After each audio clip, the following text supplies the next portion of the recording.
La Iglesia, Comunidad Apostólica Misionera, presenta La Fuente de la Verdad, dirigida por el pastor Alberto Gallego.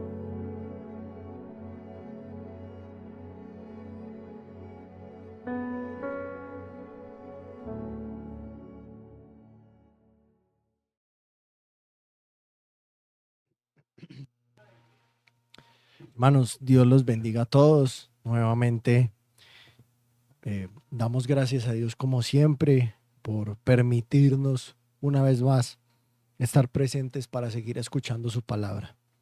Vamos a orar, vamos a pedir la dirección de Dios como siempre lo debemos hacer.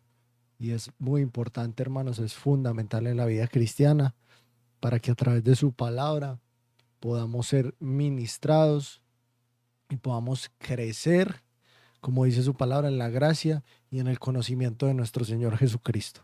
Vamos a orar. Bendito Dios, Padre Celestial, a ti toda la gloria, Señor, porque solo tú la mereces. Pedimos que en esta tarde, una vez más, Señor, tu palabra venga a nuestras vidas, como dice, ríos de agua viva, Señor, y cambie y transforme, Señor, todo lo que no está bien en nuestra vida, y que tu palabra nos haga crecer espiritualmente y podamos ser personas diferentes cada día, Señor, para la gloria, para la honra y para la alabanza de tu nombre, Señor. Te bendecimos y te alabamos, todo el honor para ti, Señor, y dejamos todo en tus manos. En Cristo Jesús, amén y amén. Hermanos, vamos a Romanos capítulo 6, versículo 11. Y dice: así también vosotros, consideraos muertos al pecado, pero vivos para Dios en Cristo Jesús, Señor nuestro.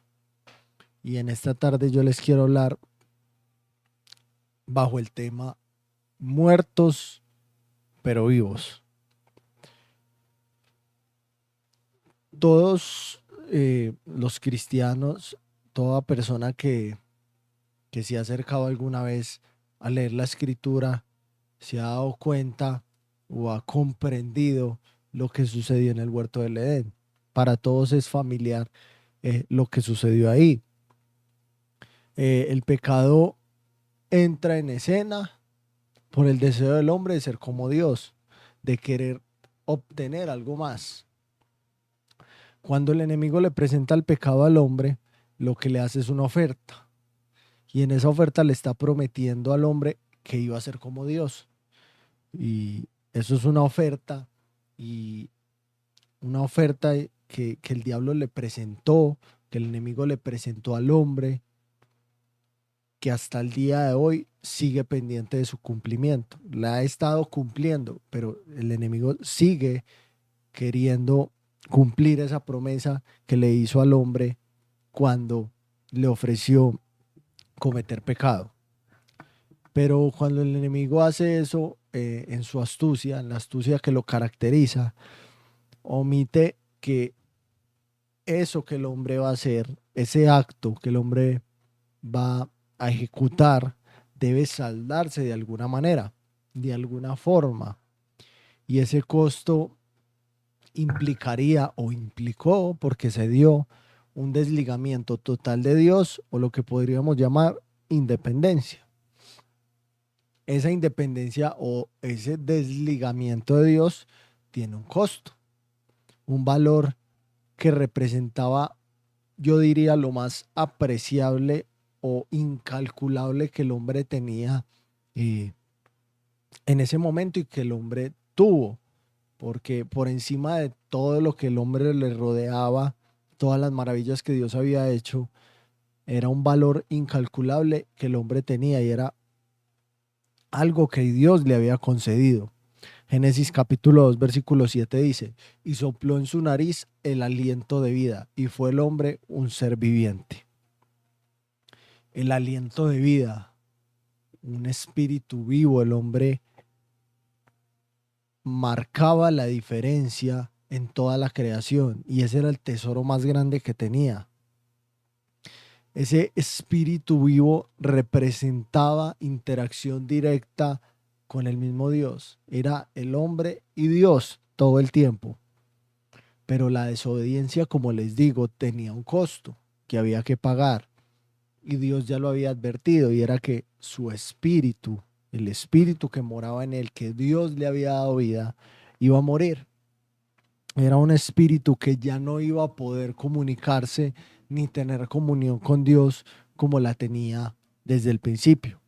Romanos capítulo 6, versículo 23 dice: porque la paga del pecado es muerte, mas la dádiva de Dios es vida eterna en Cristo Jesús, Señor nuestro.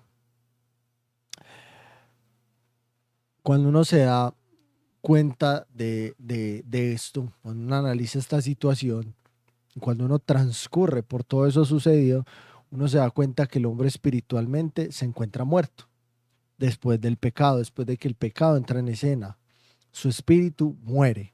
Cuando Dios dice ciertamente morirás, estaba hablando en ese momento de su vida espiritual. Y claro está, cabía añadir, pero no es el tema que compete hoy. El hombre era hasta ese momento un ser eterno, porque en esta tierra vivía en perfección. Y el día que comió el fruto, puso fin también a los años de su vida física. Pero vamos a centrarnos hoy en lo importante, y es que su espíritu murió también. Podríamos decir que su espíritu fue sepultado en ese momento. En el momento en que muere su espíritu, ahora el gobierno pasa a ser a su carne, y al alma cede a esos deseos. Entonces el espíritu muere y la carne vive. Y si la carne vive, vive al pecado. Ahora, el punto que yo quiero tocar en este día, y con una pregunta quiero que, que todos nos preguntemos lo que verdaderamente significa, y si entendemos lo que verdaderamente significa estar muertos al pecado. Sabemos lo que significa estar muertos al pecado. El autor de Romanos dice en el verso 2b, perdón, del capítulo 6: nosotros que hemos muerto al pecado, ¿cómo viviremos aún en él? Vuelvo y pregunto, ¿sabe usted lo que significa morir al pecado? Por un lado, hablamos de que el hombre murió espiritualmente en Génesis. Luego, Jesús en el Nuevo Testamento menciona que es necesario que el hombre nazca de nuevo para ser salvo. Y luego en Romanos habla de los cristianos como muertos al pecado. Es importante, muy importante, que haya claridad entre, digamos, el balance y los significados que tienen la muerte y la vida en cada uno de esos pasajes, y en cada uno de los momentos en que se dijeron y por qué se dijeron, ¿cierto? Y vamos a aclarar cada uno de estos. Primero, y ya lo expliqué de una forma general, el hombre está muerto espiritualmente, lo vemos desde Génesis, Dios ya lo había dicho, y ese es el orden secuencial. El hombre está muerto, no puede comunicarse con Dios, el hombre se desligó del cielo.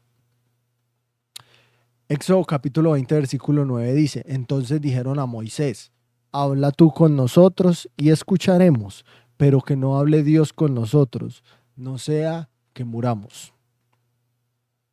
En este momento del Éxodo, del libro de Éxodo, Moisés era el mediador. Dios había puesto un mediador para dar mensaje al pueblo. Dios había puesto un mediador para interceder por el pueblo, ¿cierto? En Levítico, usted se puede dar cuenta que los sumos sacerdotes cumplieron esa función.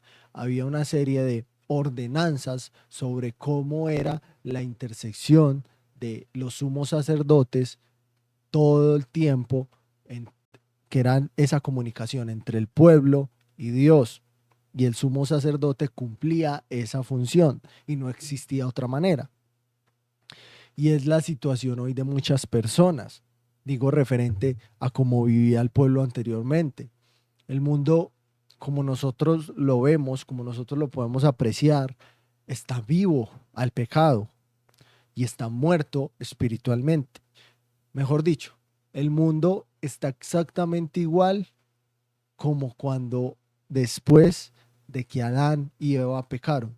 están muertos espiritualmente y están vivos al pecado. El mundo hace lo que se le apetece, el mínimo remordimiento por sus actos. El deleite reina en nuestro mundo en este momento y cada día es peor. Y lamentablemente también podemos decir que en las iglesias hay muchas personas que viven de la misma manera. Hay personas que hablan de un Dios cada domingo, que comparten el evangelio con otras personas, pero sus vidas son iguales o aún peores que las del mismo mundo. El punto es, ¿quiere ser parte de usted de esas personas, habitando en las iglesias literalmente y con un testimonio que tristemente lo único que hace es causar y denigrar daño en el evangelio? Entonces, el hombre muere espiritualmente. Génesis, hasta el día de hoy, el mundo está muerto espiritualmente. Toda persona que no ha aceptado a Cristo está muerta espiritualmente. Ahora, en el segundo punto, el hombre nace de nuevo. El cristiano, la persona que acepta a Cristo en su corazón como Salvador, esa es la persona que nace de nuevo. Ahora, podemos nosotros definir con claridad lo que significa nacer de nuevo. ¿Podría usted decir, yo sé lo que significa exactamente nacer de nuevo? Resulta que nacer de nuevo es un requisito para poder ir algún día al cielo. Es una frase o una demanda de la boca del mismo Jesús, y lo podemos ver en Juan capítulo 3, versículo 3, que dice: respondió Jesús y le dijo, en verdad te digo, que el que no nace de nuevo no puede ver el reino de Dios. ¿Por qué nacer de nuevo? ¿Por qué Jesús dijo eso? ¿Qué estaba queriendo decir? ¿Qué significa nacer de nuevo? Todos los seres humanos pertenecemos a la línea de Adán. De ahí procedemos toda la raza humana. Por lo tanto, como nosotros procedemos de la línea de Adán, ya estamos considerando un primer nacimiento, ¿cierto? Toda la raza humana considera un primer nacimiento cuando hablamos de esto. En efecto, como nacimos, hemos muerto. Espiritualmente, usted y yo estábamos muertos, y espiritualmente, como ya le dije, el mundo estaba muerto, porque el pecado entró en nosotros. Posteriormente, cuando hablamos de un cristiano, cuando hablamos de una persona que ha aceptado a Cristo en su corazón, cuando hablamos de que Cristo ha venido a nuestra vida, aquí es donde exactamente estamos hablando del segundo nacimiento, hermanos. La línea de Adán es el primer nacimiento, y el segundo Adán, como lo menciona aún Romanos, que es Cristo, que somos las personas que aceptamos a Cristo en nuestro corazón, somos las personas que nacemos de nuevo. Ahora, ¿qué quiere decir exactamente nacer de nuevo? ¿A qué se está refiriendo? El espíritu del ser humano una vez vivió, Adán, cuando fue creado, y luego murió cuando entró el pecado y la carne reinó. Ya lo expliqué. Ahora el espíritu vuelve a vivir. Esa es la escena cuando aceptamos a Cristo en nuestro corazón y el pecado muere en nosotros. Se cambian los papeles, hermano. Primera de Corintios capítulo 15 versículo 45 dice: así también está escrito, el primer hombre, Adán, fue hecho alma viviente.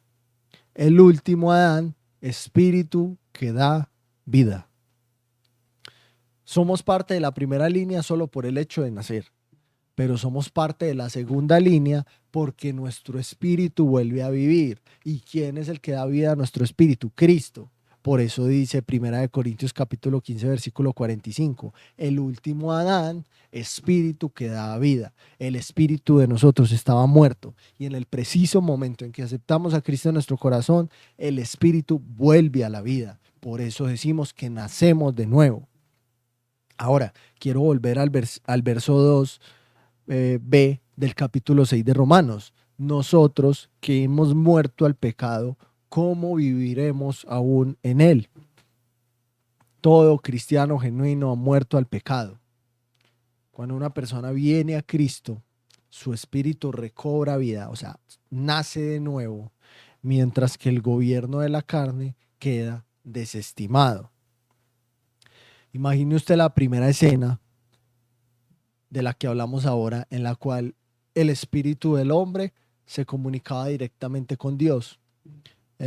Y ese espíritu estaba en comunión con Dios. Y ese espíritu y ese hombre era sin pecado. Es claro que ese espíritu era el que gobernaba. Ese espíritu era el encargado de comunicar al alma lo que el cuerpo debía hacer. Luego que el pecado entra, el espíritu muere. Y ahora el alma ejecuta pero sin dirección y por lo tanto cede a todos los deseos carnales. Esa es la escena de nuestro mundo, como les decía, y ese es el momento en el que decimos que la persona que está en esa condición vive para la carne, está viva al pecado. Esa es la persona, está viva al pecado y está muerta espiritualmente. Finalmente, para el cristiano, el espíritu ha sido vivificado. El espíritu nuevamente está vivo. El cristiano ha nacido de nuevo. Y entonces vuelve a gobernar.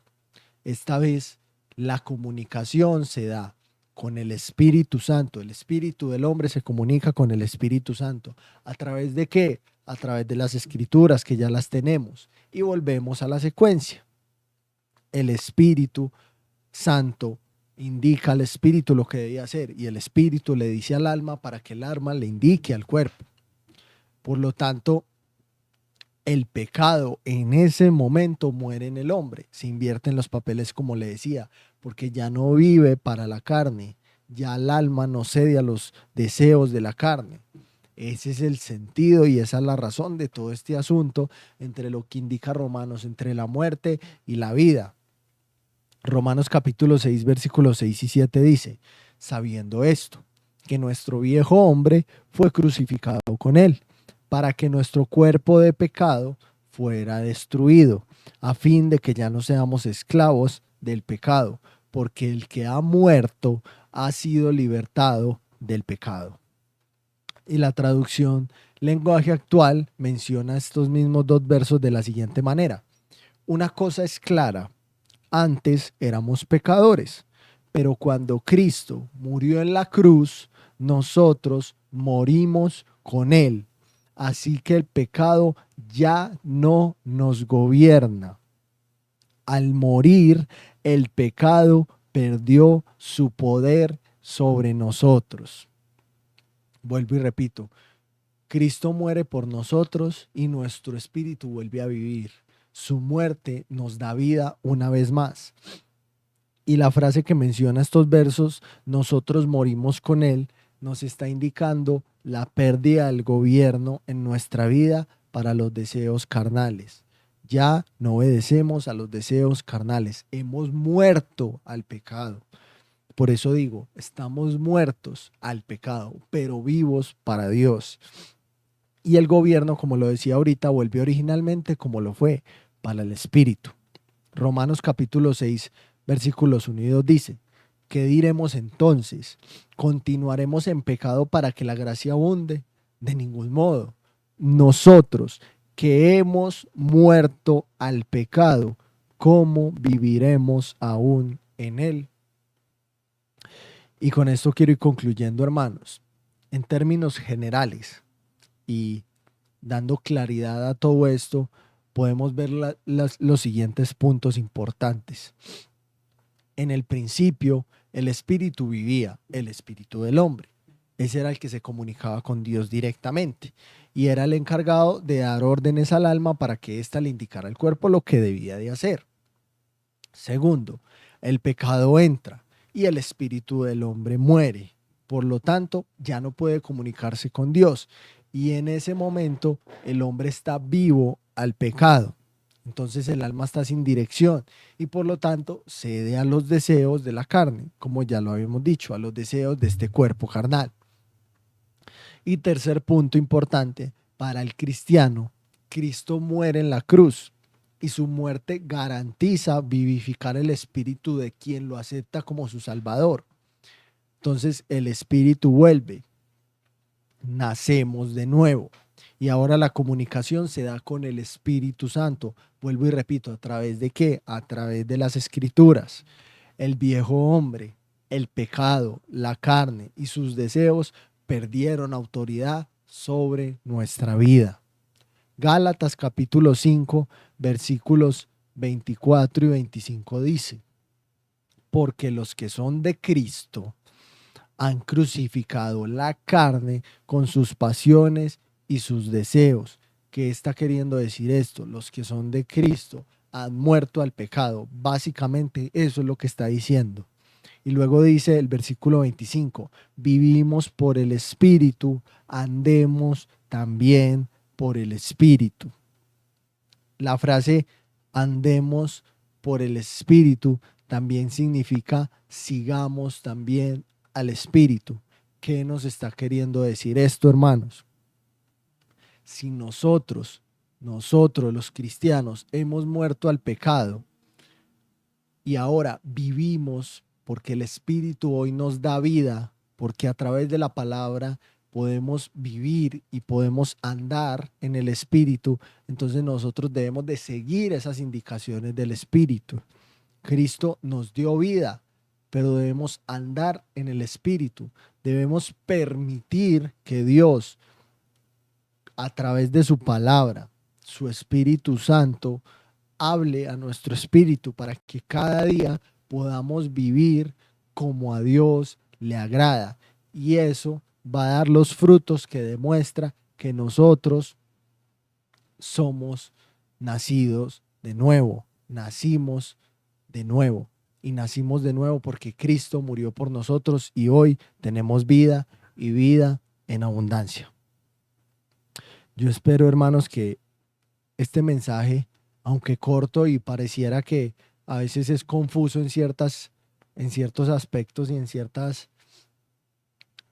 frases que están escritas en la palabra de Dios, nos pueda dar claridad en todo esto para que entendamos, como lo decía ahorita, el balance y el significado entre la muerte y la vida en todos estos pasajes que nos da Romanos, que nos relaciona con Génesis y que nos está indicando la palabra de Dios. Y quiero terminar nuevamente leyendo el verso con el que empecé, Romanos capítulo 6, versículo 11, que dice: así también vosotros, ¿vosotros quiénes? Nosotros los cristianos, consideraos muertos al pecado, pero vivos para Dios en Cristo Jesús, Señor nuestro. ¿Qué nos está queriendo decir? Así también ustedes consideren que en su vida ya no gobierna el pecado, sino que en su vida gobierna el Espíritu. Por lo tanto, ustedes viven y viven para Dios. Vamos a orar, hermanos. Vamos a darle gracias a Dios porque su palabra es muy clara y su palabra cada día nos enseña y nos ayuda a crecer y nos alimenta y nos da vida y podemos ser todos los días personas distintas, transformadas y vivas para la gloria y la honra de Dios. Bendito Padre Celestial, gracias, Señor, por tu palabra. Gracias porque ella es la guía de nuestra vida todos los días. Ella es la que da vida a nuestro espíritu, Señor, para que todos los días el gobierno en ella sea y esté marcado por el Espíritu, Padre. Para que cada día vivamos como personas espirituales, Señor. Y como dice tu palabra, Señor, que quienes te adoran es necesario que en espíritu y en verdad te adoran, Señor. Y porque también dice tu palabra en Juan, Señor, que tu palabra, que las palabras que tú nos has hablado son espíritu y son vida. Por lo tanto, tu palabra se comprende, en tu palabra se crece por el Espíritu, Señor. Y en nuestra vida debe gobernar el Espíritu y estar muertos al pecado y a la maldad, Padre. Te bendecimos, te alabamos, te damos muchas gracias, Señor, porque tu palabra es lo mejor que nosotros podemos tener como tus hijos, Señor. Es ese alimento diario que necesitamos y que es vital para que todos los días podamos vivir como a ti te agrada, Señor. Te damos muchas gracias, te damos todo el honor y toda la gloria porque solo tú lo mereces. En el nombre de Jesús. Amén y amén. Hermanos, Dios los bendiga y Dios los guarde a todos.